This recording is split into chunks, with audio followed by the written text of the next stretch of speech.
Welcome to episode 248 of the DFO Rundown, brought to you by Betano, 19 plus. Please play responsibly. And man, there's lots of games coming up on Tuesday. 32 teams in the NHL, 16 games starting all at different times. So man, you could have an overload. Also, still got the ALCS, NLCS, lots to have fun at betano.ca. I'm Jason Greger alongside Frank Saravalli. And wow, Frank, the stories in the NHL were basically starting, juicy. I guess, technically the third week. And, it gets pretty big. There's some, some big stories of teams playing well, some teams not playing well. And obviously the league's reigning Hart Trophy winner, Art Ross, is now injured for at least 1 to 2 weeks in Connor McDavid. And that's a pretty big story, specifically when you combine the fact that the Oilers are off to a slow 1-3-1 start. Yeah, and the Heritage Classic is looming on Sunday. Battle of Alberta at Commonwealth Stadium. Man, it would be really disappointing to not have Connor McDavid play in that game. The 20th anniversary of the NHL's first outdoor game. I don't know about you. Seems to be a pretty fast healer and a pretty dedicated rehabber. Just think of that knee issue that he had a couple summers back that he got taken care of and back for opening night. I don't know about you, but I'd be surprised just reading the Edmonton Oilers release on Sunday evening if Connor McDavid is not back in the lineup for the Heritage Classic. Basically, they said, he'll be out 1 to 2 weeks. And yeah, you know what? I can't. I see what you're saying, because obviously he's been a guy who was always, at the peak of shape. It's, it's like looked like it was his hip or his back. And obviously, you're speculating, but that's where he grabbed. And, I talked to somebody who was hearing impaired who reads voice. He thought he had said something like might have torn something. So, and now I talked to a few doctors after. And so as an athlete, you can feel like you tore something, but it doesn't mean that it's a massive. There's lots of different sensations when it comes to a tear, and it just might be a slight one. So, or you don't tear anything. It's just your muscle really spasms and tightens up. And so, Jay Woodcroft had hinted that it was something muscular after the game on Saturday. So, we'll see. It's Oilers, a fine line, right? Because you want to have him back for a big game that the league has poured a lot of money into, and that means a lot for your city, and it's a rivalry game. But at the same time, you're dealing with the best player on planet Earth, and you don't want to have this linger for a month. You want it to be nipped in the bud. And it's hard to do that just in 6 or 7 days. And that's what they're going to be pushing up against. It's a push and pull, not to pardon the pun. But I don't know. He hasn't looked right to me. I saw him up close and personal when they came through Philly last week. And not saying that I had any inkling that he was hurt or that this might be connected to whatever he might have been feeling to start the year, but he's been very un-McDavid-like, if that makes any sense. He didn't have a single shot on goal against the Flyers. He wasn't really ever a threat. Wasn't creating through the neutral zone. Wasn't leading any crazy rushes. That part was a little bit surprising. And I think even just looking at, more basic things like point total and things like that, production, it just hasn't been the same to start. Yeah, well, it does have 8 points. It shows you how high the bar is when he has 8 points in 5 games. And we're like, he's not playing very well. But I'd agree with you. Well, the Philly game, the team I didn't think looked very good at all. And similar to the Vancouver game in the season opener, where it didn't have a shot either, 5-on-5. So, it's, I don't know if he was banged up. To me, he was kind of a little bit representative of the team. They've, they haven't played as well as they would like in some games. And then other games when they've played well, they haven't won. Like against Winnipeg on Saturday night. You could argue they deserve that game to win. But again, they give up a shorthanded goal at a crucial time of the game. They did it in Philadelphia. And Stuart Skinner hesitates, then goes and loses the race of the puck. And then it ends up in the net. And suddenly it's 2-2. And they lose that game in overtime. Obviously, McDavid didn't play the final few minutes and then didn't play into OT. So, you know what? The only saving grace for Edmonton is their schedule. Because they play Tuesday, Thursday, Sunday, and then again, not till the following Wednesday. So even if he's out, Frank, 10 days, he would only miss 3 games. That's kind of their one advantage right now, is that the schedule maker, this nagging injury came at the ideal time if you're looking strictly from a games played. It's not like they're in a stretch where they play every second day and you're going to miss 5 games. So let me ask you this on a macro level for the Oilers. Through the first week of the season, when they lost both to the Canucks, I was saying on a scale of 1 to 10, I was at a 1 on level of concern. And I'm not including the McDavid injury in it because it is such a short time frame. So we're thinking macro. But on a 1 to 10 scale, do you have any level of concern for the Oilers? Well, to me, there's 2 levels. There's one, to make the playoffs, I'm not that concerned. But I know this is going to sound like way too big picture, Frank, but I'm a big believer that winning the Stanley Cup, you got to give yourself every best mathematical odd, because once you come to the playoffs, there's lots of luck involved at times and things can go wrong. Home ice advantage proves to be a big advantage the later on in the playoffs. First round, not so much, but deeper into the playoffs, it definitely does. And if you look at Edmonton the last 2 years, when they got deeper in the playoffs, they lost to Colorado, lost both games in Colorado. In Vegas last year, 1-2. So you're 1-4, and look at Vegas. Vegas has already got 12 points. They're 6-0. Colorado's already got 10 points. They're 5-0. So the Oilers are 7 points back of Colorado right now. They're 9 back with a game in hand. So best case scenario, they're 7 back of both teams through 6 games. Like it's not remotely close to ideal. Does it matter though? Well, look at last year. So does home ice advantage matter? I do believe it does. Yes. Later in the playoffs, the Oilers had it over the Golden Knights. Did they not? No, Vegas was the home team, buddy. Okay, that's right. Yeah. And that's what, like last year, Edmonton started 10-10. They were 11 points behind Vegas at the 20-game mark. Now they closed the gap. Do you think that home ice was the difference in that series? It would have been in game 5, 100%. Like, I think it can play a factor for a team that I just look at little advantages, Frank. It might only be a 2% advantage. Yeah, I was going to say, aren't we talking like 53-47 and 51-49? Yeah, but still, don't you hey, you like gambling. Do you play the odds when they're in their favor? Yeah, I mean, over the course of a long period of time, 100%. It matters. Yeah. Yes, and that's what I mean. In the playoffs, historically, the deeper we go, so, and Edmonton, like, sure, they can win a round, finish second in the division, get home ice advantage and win. But then now you got to go to Colorado and you have to go to Vegas unless they get upset.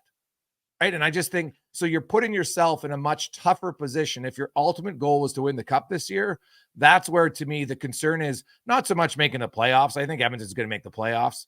I'm not that concerned about that. Like they'll figure it out. They haven't played as poor as a 1-3-1 record at times, like the Philly game that was terrible. But, other than that, I think, like the first game is kind of an anomaly, but they easily could have won game 2 and game 5. So, if they were 3-2, you'd be like, not a great start, but not terrible. So this puts the pressure on them. So on that 1 to 10 scale, are you registering or no? I would say for the playoffs, I'm like a 3. Oh, the playoffs, you're a 3 already. 3 isn't that high though to me. Okay. 2, sure. Like 20% chance. And what about damaging their chances to win the cup? Oh, that's much higher. I'd say that's like teeter now. They could get hot, but now you're teetering. To me, it's like at a 5 because you can lose the cup in October, Frank. I'm a big believer in that. Can't win it. Interesting. You can lose it. I've been saying that, but I wasn't sure that I'm even necessarily at that point yet. Yeah. So, but it is interesting though to see the starts from teams that are in that realm. Like, let's talk about Vegas and the start that they've had. 6-0, the first Stanley Cup defending champion to start a season 6-0. What part about it has impressed you the most? For me, it's not the offense, it's the defense. And it's not even so much the goaltending, it's the defense and defensive zone has picked up right where it left off. 11 goals against in 6 games. Yeah. No. Vegas looks like a well-oiled machine that is hell-bent on defending their title. What hangover? Yeah, there's no hangover there. So I mean, everyone has a hangover in Vegas. And no hangover this time. Yeah. This is the new, healthier, cleaner Vegas. Yeah. No, Vegas has been really good, but also Colorado's 5-0. Right? Colorado's got a chip on their shoulder, man. And Frank, I love the way that they've started. McKinnon, Yeah, did you see McKinnon absolutely destroying Jacob Slavin? Yeah. What a 15-second highlight clip. Show that to someone who isn't a hockey fan, and I guarantee you they will be one at the end of it. Yeah. No, inside out, right to the net, goal. That's like arguably the best defensive defenseman in the league, Jacob Slavin.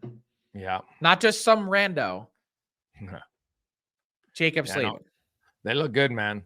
Colorado looks. Hey, the Boston Bruins, like I said, making me look like an idiot for sure early on. They're 5-0, and what if they haven't given up more than 2 goals in any game? I'm sorry, I just didn't see the drop off. I knew that it wouldn't be 135 points, but I'm looking at that defense core and I'm going, how is this team not making the playoffs? And their goaltending. But that goes part and parcel, right? Yeah. So they're good. But then, Frank, I think we have to talk like Vegas. So we've got some contenders, obviously, but then what about some of the pretenders? Like, where do you come out on the Detroit Red Wings in 5-1? 30 goals for in 6 games. Well, look at their power play, man. Their power play is unreal right now. And you can ride out. And the thing is, like, they got some guys on their power play. Yeah, it's, obviously you're not going to stick at 39%, right? For a while there, they were above 50. I totally get it. But when you look at just what they're doing, how many shots they're getting on their man advantage, where they're shooting from, that a lot of those numbers show that it's going to be sustainable to be a very good power play. Maybe not historic like the Oilers last year, good, but heck, you're 28%, man. That's still a ridiculously good power play. But they're sitting there, and it's been exciting to watch. Where do you come out on them? You know what? Detroit, it's funny because neither one of us picked them, and a lot of people didn't have Detroit in. But early on, they're living up to it. Their offense, the Brinkat's been exceptional. You know what? I didn't expect them to be that hot early on, right? He's got like him and Dylan Larkin are 1-2 in NHL scoring right now. Like, they're beating up teams for fun. Larkin's got 8 goals in 6 games. Larkin's got 8 assists, right? Like, what are they, first and second in the league? So, give them credit. That's what you need. You need your best players to be your best player. Mo Seider is an absolute stud on the back end. I love watching that guy play. Good skater. He's mobile. He's aggressive. He's physical, right? Early on, Frank, like, a lot of us thought Detroit would take a step, maybe not this big of one. It's early on, but they're full marks. It's not like they're lucky. Is it sustainable though? That's my question. Well, they're not going to win. You're not going to outscore teams 2-1. So that aspect, no, I don't think the margin of victory is going to be there. And I also don't think they're going to win 5 out of every 6. But here's the great thing. All the Red Wings need to do, Frank, is continue this hot streak for 10 games, right? Let's say they end up 8 or 9, 8-2, 9-1. Then you can play close to 500 hockey, and you're right in the mix at the end. It's so crazy how the NHL works from that standpoint. I was literally just sitting here doing the math and going, okay, they only need to get 86 more points in 82 games. That's right now. That's only playing 6. Yes. That's the way the NHL works. Just got to get to this threshold. I don't think there's ever been a team that has had 96 points and not gotten in. I'd have to double check that, but I'm pretty sure that's the number. Yeah. Yeah. I know there's been some 95 teams miss. But 96 is like the historic threshold and bar. Yeah. So they only need 86 more in 82 games. That's crazy. Yeah. That's why I said, like, let's say shows you what a hot start can do. Oh man, it's like a cold start just makes it a little bit harder. It's not impossible. We've seen teams overcome it. The Ducks, I think, were the best example a few years ago. I think they won like 2 of their first 14 and still made the playoffs, but that's very rare. Yeah. Hey, you don't want to be speaking of numbers, though, I wanted to share this. I just wrote a story on dailyfaceoff.com. The NHL has launched a new stats portal today. You were talking about, I think it was the Bruins the Red Wings and where they were getting their shots from. Mm-hmm. You can now see player and puck tracking data for the first time ever publicly. It used to only before be available on the broadcast. That's the only way you could see it is if something flashed up on the screen. And so now you can see a player's top speed. You can see how fast and hard they shoot the puck. And then what I think is really interesting from both a team and goalie perspective is you can pull up a goalie's page and it'll show you a map, and it's way more detailed than just home plate. There's all these little different sectors of the ice, and you can see where shots are coming from.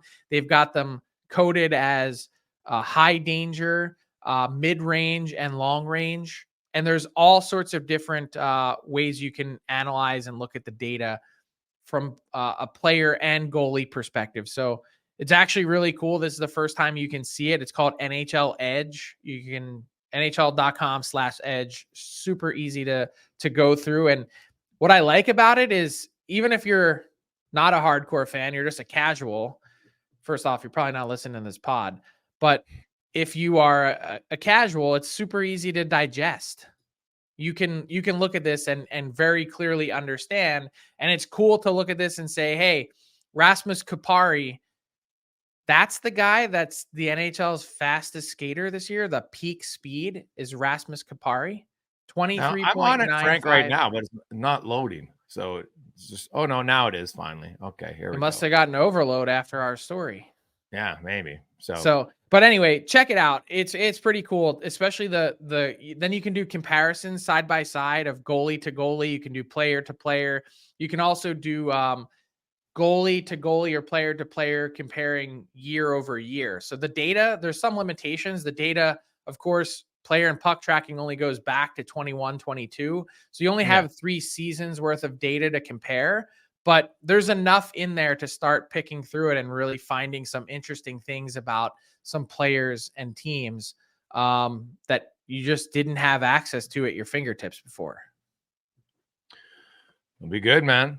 It's always good, the more data you have. Now, like you said, Rasmus Kupari, people are going to be like, well, what does that really tell us, right? Like some of it's situational for sure. Shows he's quick, right? And then I'd love to see the comparisons with and without the puck. Right? So here's one thing. Yeah, that's one thing that it doesn't measure. It just is pure,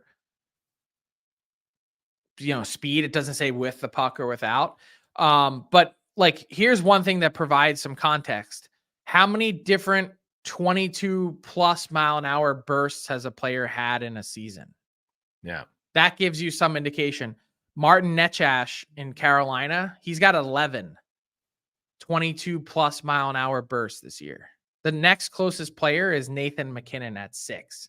So he's got almost double the rest of the league, which is kind of a crazy number. Just gives you some indication of, hey, this guy has some speed as an element in his game. Yeah. And also, he has the speed. And I wonder if it's like Carolina and how much of that is back checking, Frank. Have you seen Carolina's defensive numbers this year? Like, what the hell's going on?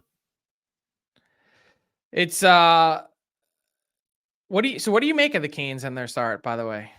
Oh, dude, they have allowed for anybody 30 goals against in 6 games. So they're averaging 5 goals against per game. Keep in mind that they had the second lowest goals against average last year at 2.56. So basically it's almost double. Now we can say it's early on, right? Their penalty kill being atrocious at 67%. How much of that is goaltending? Oh, I think a fair amount of it's goaltending because, their shots against, they're not giving up huge amounts. So I was looking at where they rank in high danger chances, and it's not off the charts. It's higher than normal though, right? It is higher than normal, but their penalty kill is killing them early on. That's been a problem because you like they've given up 9 power play goals already, Frank. 1.5 per game. Like you're not winning many games when you're giving up. And here's the thing: they're 3-3. I know. And they had an extensive road trip out west. And but look at who they played. That's kind of the other, like they played some teams, like they played the Ducks. They got spanked by the Ducks of all things, right? Anaheim, San Jose. Now Colorado is obviously very good. And as you said, they got that was a potential Cup final preview on Saturday night. Well, I'll tell you right now, Carolina's goaltend doesn't shape up, no chance. But the thing is, they're scoring a ton of goals, right? Like their games are the most entertaining games in the league by far, right? There's been 57 goals in 6 games in the Carolina game so far this year. You're taking the over all day long, Yeah, right? Tyler's Every game's hammering been that an on over, Bottano. right? So every game's been an over. If you're looking at trends, keep that in mind right now. But it's been crazy. Like, like them and the Kings 5-5, and they go to a shootout, right? Carolina wins that in a shootout. They give up 7 to Seattle. They gave up 6 to Colorado, 6 to Anaheim. I'd imagine that'll change. They got one more game on this hellacious road trip to start at Tampa Tuesday night. Then they can get a little home cooking finally. It feels like forever. There's no way a Rod Brindamore team is going to play like that all year long. You wouldn't think so, no. But their goaltending... But I'm not, to be fair, I've never really been a big believer in their goaltending. Well, Freddie Anderson and Ranta have had good numbers, and now Kochetkov is back in there. Yeah. But I honestly think that the Hurricanes, much like the Golden Knights, this is not a knock on Aiden Hill or Logan Thompson, who I happen to think are pretty good. I think it's so much more system based. That's why I was asking you, well, how much do you think it's the goaltending? Because it's so difficult to parse that out. Is it just that the goalies are having bad nights, or that the system in front of them has broken down to this point and they need to fix it? Good question. I'd love to see. I'm trying to find out their chances off the rush. Like, is that where they're getting beat or not? But to me, when your goaltender save percentage is that low, Frank, it can't. Team save percentage of .833. Yeah, like it can't just be the system in that regard. Right? Anderson's played 3 games. Ranta's played 3 games, and Kochetkov has played 2. The highest save percentage among the 3 is Anderson at .855. Yeah. And here's the thing. They're middle of the pack in high danger save percentages. So it's not like they're actually above middle of the pack. They're 14th. So in the high danger chances, Frank, they're not getting crushed there. Their goalies are actually making more saves. So and they've only allowed high danger chance goals against. You're looking at, they've only allowed 3. So I would argue then that it's not the system. It's a goaltending.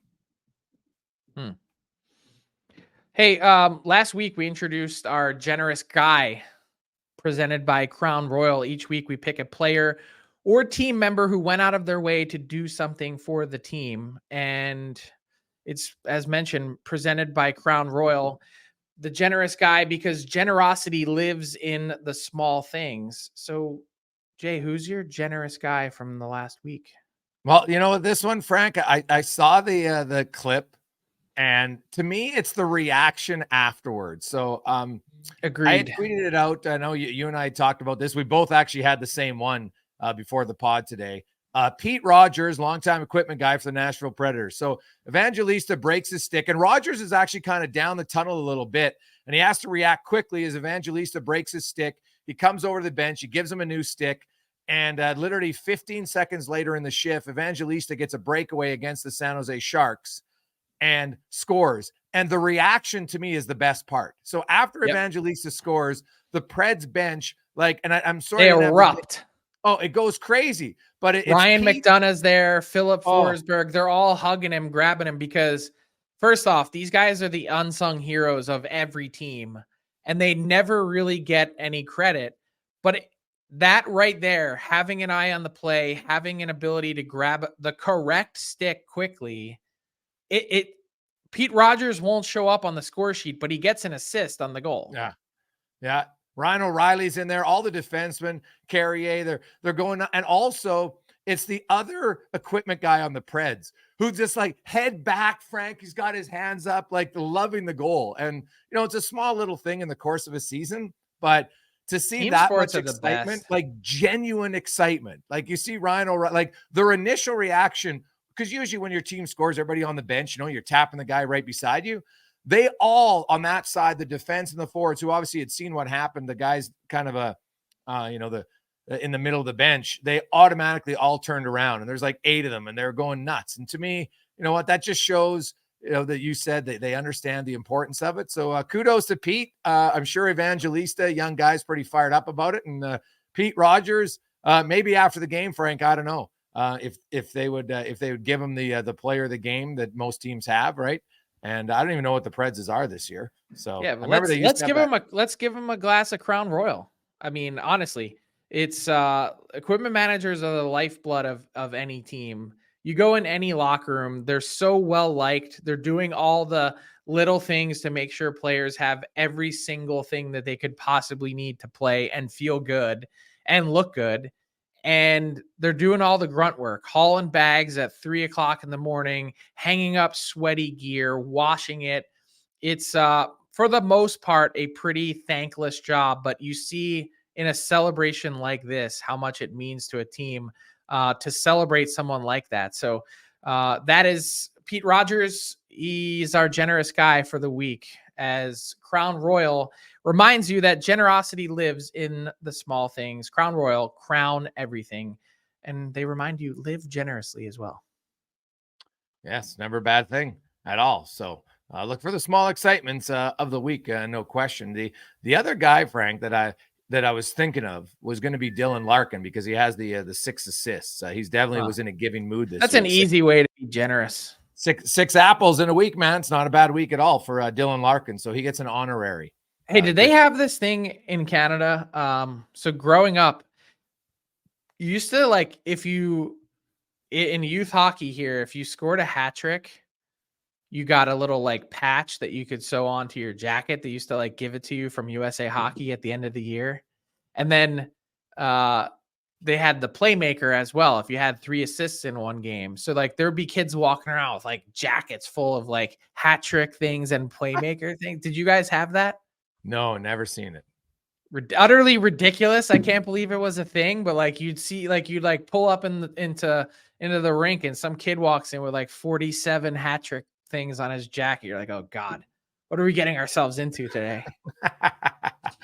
No, they never. They used to have like the Esso would sponsor, like, and they had like your MVP of your team, your sportsmanlike player, most improved, and then you vote on those awards, and you got a pretty cool prize at the end of the year. But that was a one-time thing. So once a year they had those different medals and stuff like that. But nothing for it. As a coach of a team, Frank, one of my major 3 points of emphasis is passing, because when you get to full ice, it's all about passing. And, there's luckily, I don't think there's any on my team, but I know that last year there was a few parents at the start. They'd be like, oh, little Johnny, if you get a hat trick or you get a goal, you get this.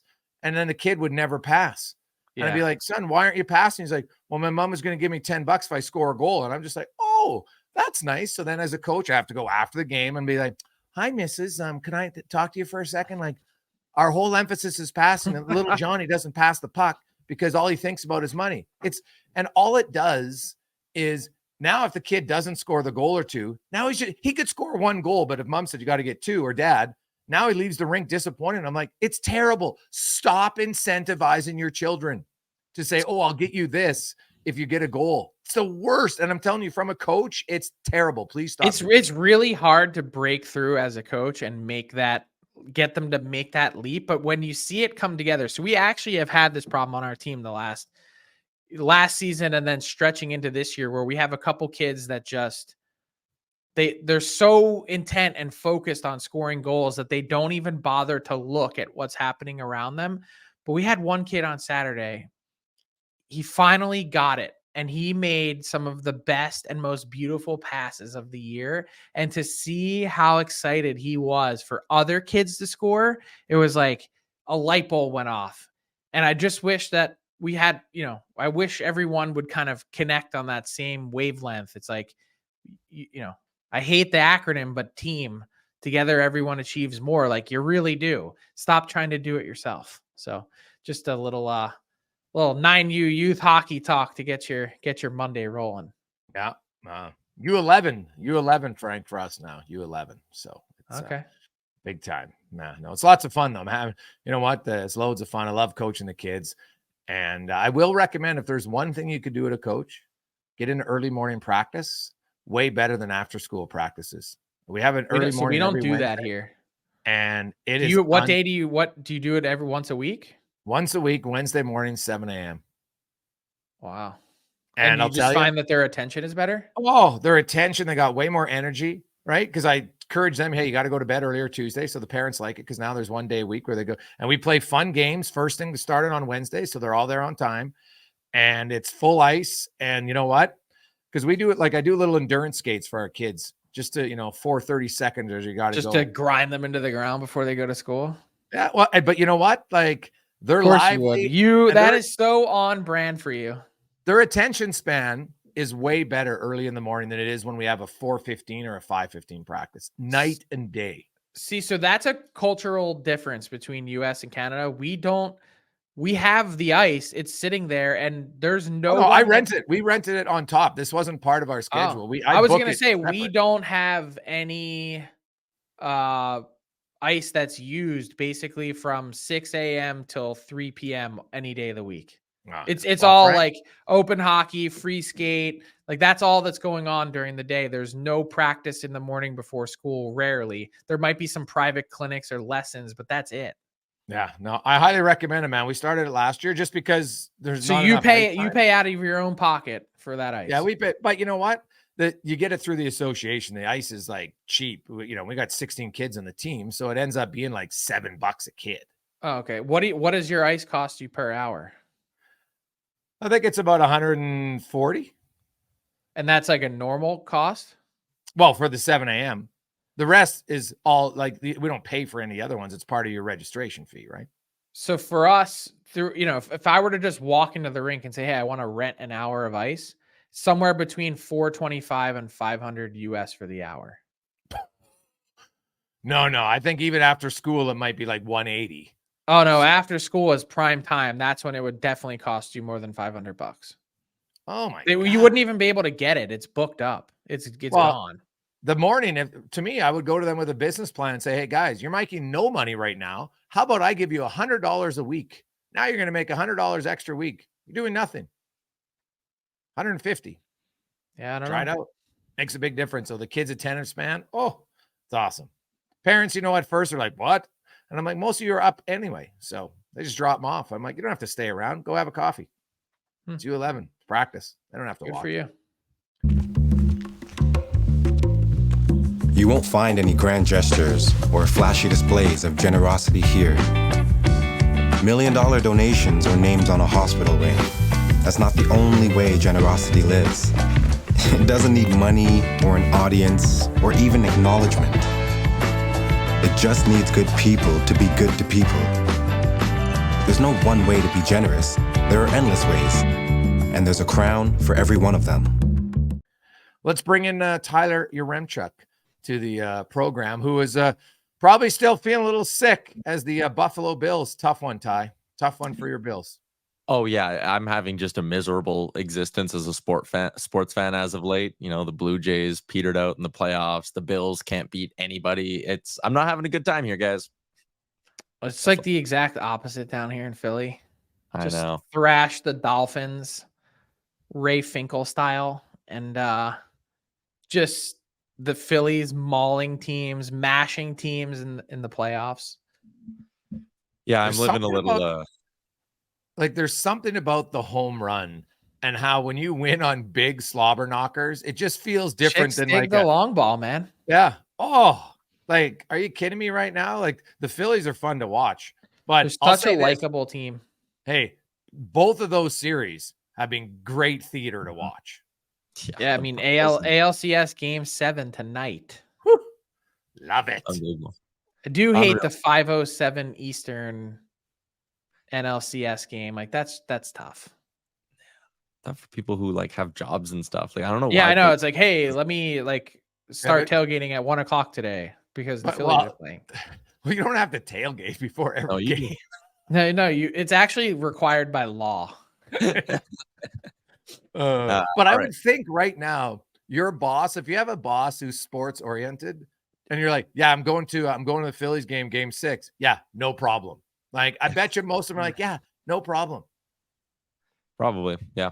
All right. Today's edition of Fill in the Blank is delivered to you by DoorDash. Don't let the holidays get ahead of you. If you're running out of time to run errands, go grocery shopping, do everything you need for that big holiday gathering you agreed to host. It doesn't have to be this hard. Make DoorDash your holiday hack and get groceries, meals, and more delivered right to your door for a limited time. Our Canadian listeners can get 25% off and 0 delivery fees on their first order of $15 or more. Download the DoorDash app and enter code NATION25 in all caps. Frank, before the pod started, you were going on about how beautiful the Eagles Kelly Green jerseys are. So I wanted to start by asking you guys, the best throwback jerseys in the NHL are blank, Jason. Ooh, it's a good question. See, I'm torn on it because they're the greatest jersey ever, but they still stole the franchise. So I don't like that. But anytime you get to see the whale tail, it's money. So I would probably have to go with the leaky Carolina Hurricanes right now. Fair. Yeah, that's a tough one. I never like when franchises like the Tennessee Titans wearing Houston Oilers stuff. I'm like, okay, one, Houston has a team back, so they should get to wear the throwbacks if anyone does. I always find it weird. So you know what? I'm going to go with Minnesota because their North Stars ones are. Oh, damn you! That's what I was going to say. No, that's a good one. Some of the reverse retro ones were just no bueno, but that one was so good. And they actually kept it this year as a third jersey for good reason. Like, it's perfect. It's the same thing, just in Minnesota North Star colors. Yeah, it is really sharp. Like that green and yellow combination, man, it is crisp. I love how it's been like. So we were talking about this on Daily Faceoff Live last week when the Ducks wore those new maroon third jerseys that they have, the old school Mighty Duck. Every team, for the most part, that had a great old school look has pivoted back to it. And that's their new full-time look. And like you see the Pittsburgh Penguins, the jerseys they're wearing are from the early 90s. Yeah. It was jarring to look back to the Cup final in 2016-17. I saw one of the games on the other day. I was like, those jerseys were hideous. Yeah. But that's everyone's changed. Everyone's gone back to the old school look. And I kind of think that's like how it should be. Totally agree. They got to do that in Anaheim. That orange and the duck. What would you even call that? A duck footprint? What is their logo? What is it? It's a D with a duck footprint, duck print. But like the Coyotes went back to the Kachina. Like everyone's gone back to the good stuff. The Sens have gone back to their old school logo from the 90s. Like that's the way it should be. Yeah. I love when the Capitals go back to their 80s throwbacks too. Like the difference between what they currently wear, those reds versus those 80s throwbacks, they're so sick. I am a sucker for the Screaming Eagle though. Yeah, that one's dope too from the 90s, early 2000s. All right, let's move on to the next one here. 3 undefeated teams remaining in the NHL. Your question is, the last undefeated team in the league will be blank. If you want a little reminder on their schedule, Boston gets Chicago and then Anaheim. Vegas gets Philly, then Chicago. Colorado gets the Islanders, then the Penguins. Frank, the last undefeated team will be blank. Man, all 6 of those games that you just rattled off, I was like, all of them entirely winnable. I'm going to say that the last undefeated team is the Colorado Avalanche. All right. Arguably the toughest schedule, Islanders Pitt versus Chicago, Anaheim, Philly, Chicago. So I think Colorado. The Avs have been a force this year. It's something about the way that they're playing. It's utter domination as opposed to just looking really good. Yeah. Jay, did Chicago purposely get like the worst schedule early of any team? Like, oh my God, they just played Vegas. Now they're playing Boston. Like they're just getting absolutely murderer's row early on. Who cares? That means they get them all out of the way. Yeah, I know. But then you're beaten down. You're so far behind. You're just like, oh, here we go again.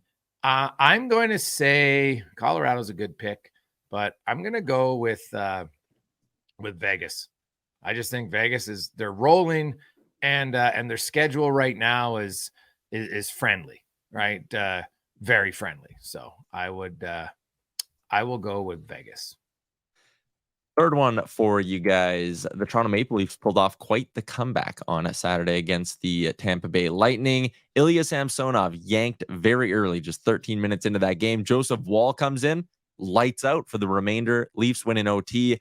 Is there a goalie controversy brewing? The question is, blank starts more games for the Leafs this year. Frank, am I overreacting or is there a goalie controversy?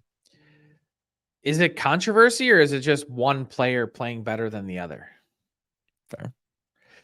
One of the other things that has cracked me up listening to the narrative of this is that people are calling Joseph Woll the goalie of the future for the Leafs. You do realize that Ilya Samsonov is only 1 year older, right? So I say all of that tongue in cheek to say that Joe Woll should be playing more. This was all by design. Look at when he signed his contract. This was always going to be a year that he was going to be a full-time NHL goaltender. This was the plan. He has worked at every level to get to this point. His numbers have been good. At every test along the way in the NHL, his numbers have been good. Sheldon Keefe was talking about his practice and his work ethic. Anytime you've got Ilya Samsonov on a stretch where he allows 3 goals on 4 shots, I love that Sheldon Keefe was like, unacceptable. You're out. And I think he should be the guy that gets an extended run here. Why not? Go with him until he drops the ball. I'm not saying play 10 out of 10 in a row, but what's wrong with having this guy be your next one when Samsonov, either through team or player, there's no long-term commitment there. He was an RFA last summer. They get to ARB and the filing, and he signs a 1-year deal that walks him right to free agency. Make sure that you know that Joe Woll is the guy or can be the guy and have that answer this year, because it could really do you a lot of favors if that's the case and he's manning the crease for you next year at 775. Jay, who starts more this year, Woll or Samsonov? Oh, I'm still going to think it's Woll. Out of 5 games, Samsonov started 4, right? Yeah, he got pulled. You still think it's going to be Samsonov, you mean? Yeah, sorry. Yeah, Samsonov starts more. Like Woll started 1 game, right? And, you know, in his 1 start, he had a 900 save percentage, no problem, you know, but he came in. It was great. The comeback against Tampa Bay, you know, the 2 goals in the final few minutes and then overtime is fantastic for them. But, you know, Samsonov's not off to a great start. I would probably have it so Samsonov isn't starting 80% of the games. So is he going to start less moving forward? I would think so. But ultimately, I still think he's their guy. And the thing about, let's say Woll plays well. Let's say he gets 35 starts even this year. I'd be shocked if it's not that many. Okay. Well, let's say it's 38. Are you going to hitch your wagon to a guy on 38 starts? Like, that's always the risk too, right? Like, there's no, the thing about goaltending is take out the 5 guys. Give me anybody who can accurately predict how certain goalies are going to play to start the year and how it's going to look. Like, but what I like about Woll is that he's gotten playoff action and he's looked good. Yeah. Short period of time. He's played 4 playoff games and he has a .915 save percentage. Yeah. It's great. Only 2 of them were starts, but still, why wouldn't you want to find out as much as you can this year?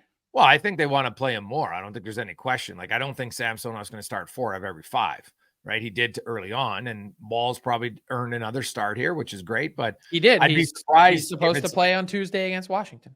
Yeah, in the next 5, I'd be surprised if suddenly Woll has more starts, right? Even in the next 10. All right, I think he's 1A, 1B right now. Third one I got for you guys. Oilers say Connor McDavid out 1 to 2 weeks. Let's meet somewhere in the middle. Say he misses the next 3 games for the Edmonton Oilers. They play Mini, the Rangers, and then Calgary. The Oilers win blank of 3 without 97 in the lineup. Jason? Well, I went through this extensively yesterday. The Oilers, the last time he really not had McDavid for a stretch of games was in February of 2020. The Oilers went 3-2-1. And if you actually look at their 2nd to 4th lines in those games, like, oh my goodness, like they had lots of guys who were fringe NHLers: Tyler Benson, Patrick Russell, Gaetan Haas.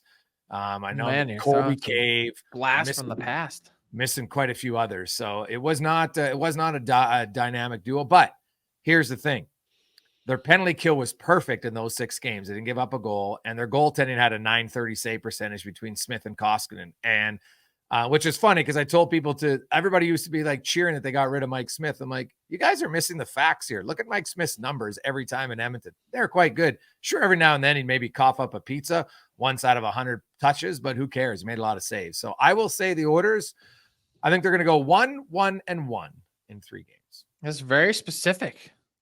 I was going to say 2-1. Oh, really? And I think what you just said was what you, I guess, proved statistically is what I was saying. I think you see with an eye test, which is it seems like everyone around the team, when you're missing a star player, finds a way to knuckle down. Yes. The penalty kill improves. You get more saves from your goaltending. Everyone finds a way to do just a little bit more, 3%, 5% more, that I think ends up making a big difference. And yeah, I think they go 2-1. And Leon Draisaitl, don't be surprised if he has 5 or 6 points. I wouldn't be surprised anyway, but yes. All right, there you go, guys. That is a wrap on this week's edition of Fill in the Blank, delivered by DoorDash. Now, we didn't talk about, Frank, a 4-game suspension. Speaking of the Heritage Classic, McDavid might not play in it. Hey, I have one. Speaking of injury update, one since we started talking, the Seattle Kraken announced that Andrei Burakovsky is going to be out 6 to 8 weeks. So again, that's brutal for him, brutal for them. It's for a team in the Kraken that you're like, they couldn't score a goal to save their lives to start, and then they get 7 on Thursday. You're like, all right, well, which team is this? What's it going to be? It hurts to take a piece like that out of the lineup. Wow, there's really, and the funny thing is about that 7-goal outburst, Frank, is honestly you wonder, because it came against Carolina, and guess what? They went back to scoring 1 goal against the Rangers. Like, that's how weak Carolina is right now. They even gave up 7 to Seattle. In all of Seattle's other 5 games, Frank, they have a grand total of 4 goals in their other 5 games, but they got 7 against Carolina. That might be the perfect example of how Carolina is struggling with their goaltending, even their defensive play at times, but more their goaltending, I think. So we'll see. But back to Rasmus Andersson, 4-game suspension. Just a terrible decision in a game that's over. His feet leave the ice. It hits a line, clear in the head. It's a no-brainer. They're appealing it. I'm not really sure why. Because they want him to play in the Heritage Classic is why. That's the why. You think it's gonna, but well, no, because how it works, Frank, is it's not like in when you appeal the suspension, you can appeal it, but you don't get to keep playing until they hear your appeal. No, I know, but they're hoping that it'll be reduced so that he could play in the Heritage Classic. Yeah, I think they're hoping against hope. And first off, before we talk about the actual mechanism, let's talk about the hit. I'm with you. Like, I don't see, like, I think 4 games is fine. Oh, yeah. I don't see any issue at all.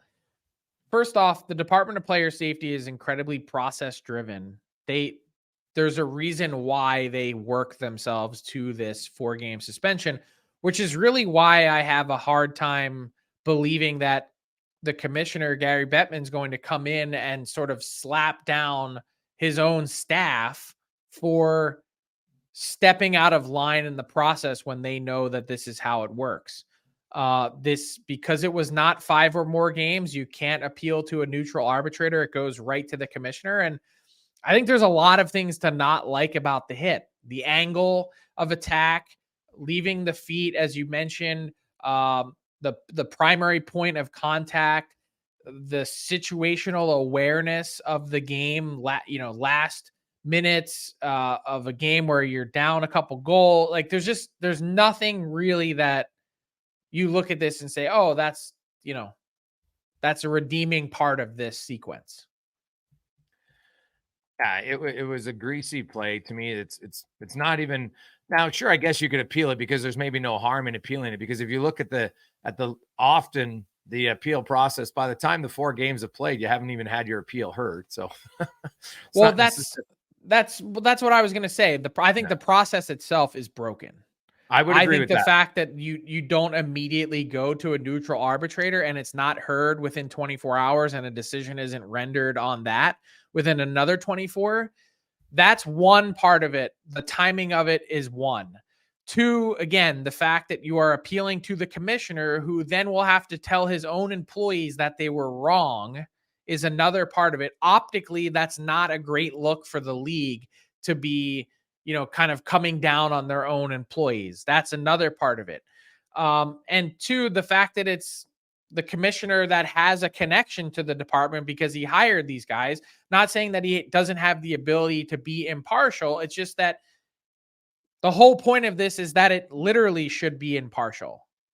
And the only way to truly do that is to have someone outside of your system that's not affiliated with the NHLPA or the NHL that can properly adjudicate this process. Right now, that's not the case. And players in the next CBA on a list of whole other things to tackle, this should be one of the items on there for them is a better discipline appeal process to help get them where they want to get to.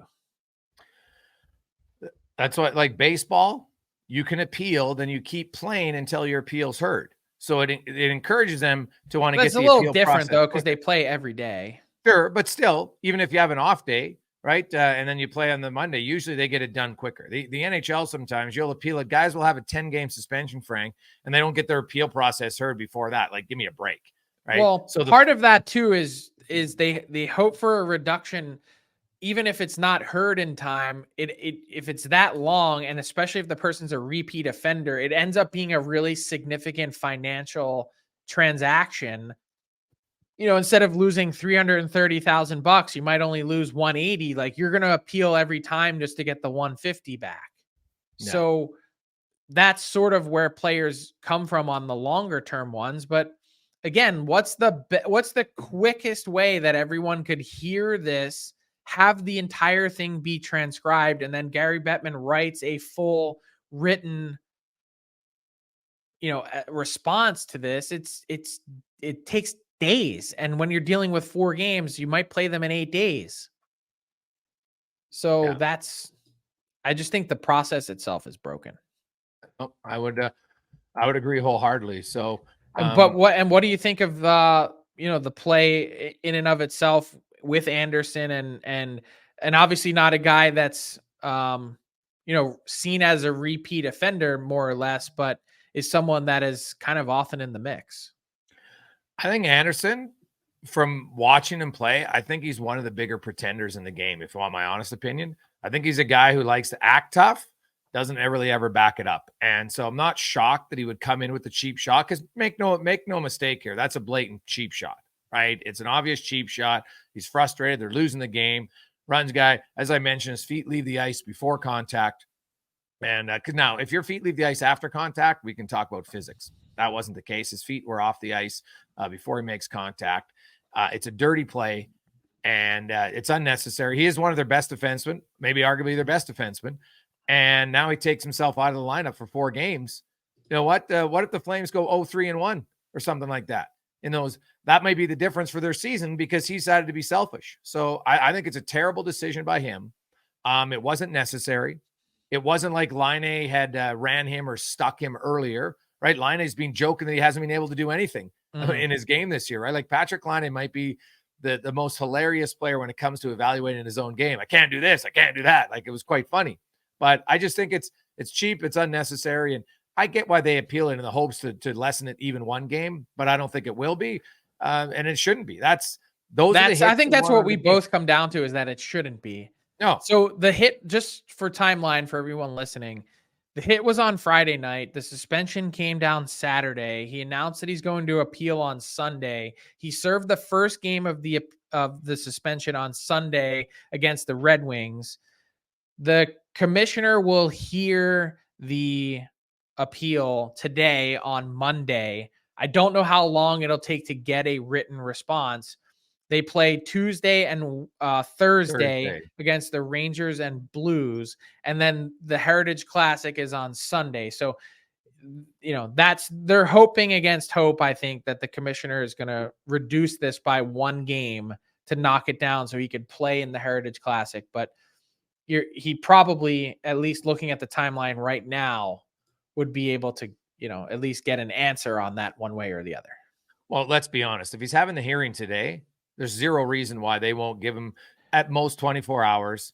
I was going to say Wednesday or Thursday, you should know by. Oh, Wednesday. Today's Monday. If the hearing's today, there's no reason. Like you do your hearing, you sit about, okay, yeah, we heard you. Yeah, now we're going to go and decide. Like, this is not a murder trial, for goodness sakes. There's not a lot of no, but if you've read one of these appeals, yeah, there's a whole transcription that has to take place between the NHLPA's legal team that comes as part of the hearing. The Flames have their own thing that they can say. Yeah. Anderson can give his point of view. And then there's a full-on legal written document that Gary Bettman goes through point by point and says, here's how it's worked in the past. Here's the precedent. Here's what, these types of hits have. There's a whole thing. It's boring, but kind of fascinating to go through and read the 20-some page, tale at the end of it. And then you see what the commissioner's answer is. Yeah, no, I've seen it before, Frank, but my point is, how long does it take to read it, put it together? If he filed for his appeal process right away, the NHL will have right at their fingertips all of the precedents. That shouldn't take very long. Right? You're right. No, Wednesday or Thursday is when we'll have an answer. Honestly, I think it should be before the game on Tuesday. But that's just me. Either way, I don't think they should reduce it. I think that's worthy of a 4-game suspension without question. It's a blatant headshot late in the game when there's nothing on the line and your feet leave the ice. Why? We're in agreement. Hey, Frank, before we wrap up the show, buddy, I know I'm going to see you later this week. We need to tell everybody about the big game that is launching soon at dailyfaceoff.com. It's the new Survivor Pool brought to you by Wendy's and their new obsession, the very real barbecue bacon cheeseburger. While you obsess over your dream team, reward that dedication with Wendy's new obsession, the very real barbecue bacon cheeseburger. Freshly added to the Wendy's lineup, enjoy the applewood smoked bacon and crispy onions as cheese melts over the fresh but never frozen Canadian beef. Also, just so everybody knows, Frank, when you get into this pool, and it's a Survivor pool, it's not just pick the winner once. It happens. You can enter every week. The winner at the end of the year, $5,000. The best part is you can win the week and still get awesome prizes from Wendy's, which will also keep you close to the top of the leaderboard for the season-long $5,000 cash. But you can dip in and dip out and get some awesome prizes along the way. Yeah, we're gonna have to talk to our Wendy's reps and make sure we get one of these barbecue. I'm gonna have to sample this double bacon cheeseburger. 100%, man. I got to know what I'm talking about here, Wendy's. So we're gonna have to get one. Yeah, it was. I think you had me at cheese oozing over the fresh but never frozen all Canadian beef. I was like, oh, yeah, just dented my table here. Nice. Awesome. All right, buddy. Have a good week. Thank you for watching the DFO Rundown. Hit the subscribe button to never miss a show. And for more, visit dailyfaceoff.com.